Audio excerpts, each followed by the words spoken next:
राजाचं या अन्नदात्याचं ज्ञानवर्धन झालं असावं आणि त्या ठिकाणी जी भैरवी आहे, ज्या पद्धतीनं पंढरीचा वारकरी पांडुरंगाचं दर्शन घेऊन तृप्त मनाने माघारी जातो, त्याच पद्धतीची ही भैरवी आहे. जातो माघारी हे अन्नदाता, तुझे ज्ञानवर्धन झाले आता.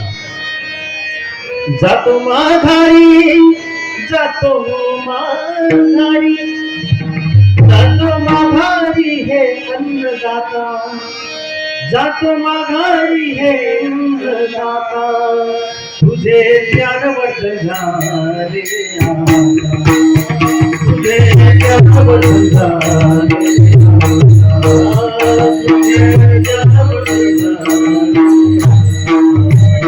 जातो माघारी, जातो माघारी, जातो माघारी, जातो माघारी हे परी राजा, जातो माघारी हे अन्नदाता, तुझे ज्ञानवर्धन झाले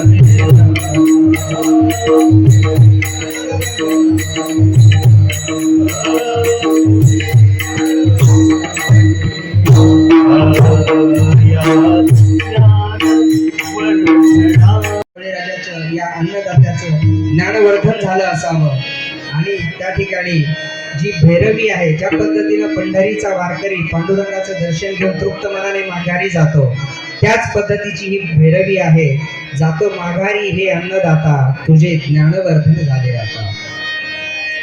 जातो माघारी, जातो माघारी, जातो माघारी हे अन्नदाता, जातो माघारी हे अन्नदाता, तुझे ज्ञानवर्धन झाले आता, तुझे ज्ञानवर्धन झाले आता, तुझे ज्ञानवर्धन झाले.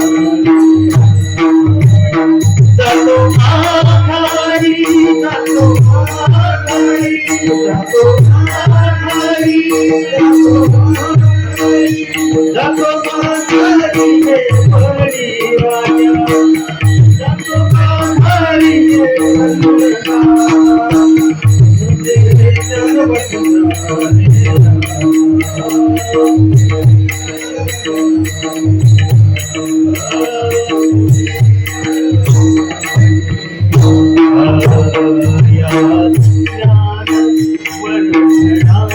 Hello hello hello hello hello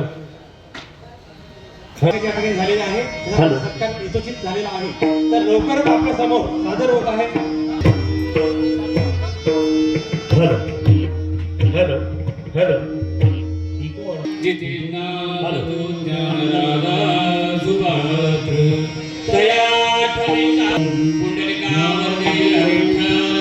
Shri Dnyandev Tukaram.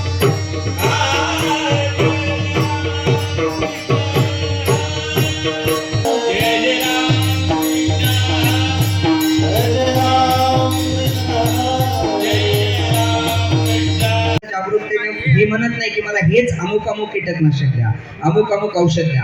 आता ती गरज आहे. तंत्रज्ञान साक्षर होण्याची आपल्याला गरज आहे. नुसतं लिहिता वाचता येणं म्हणजे साक्षरता नाही आजच्या काळामध्ये.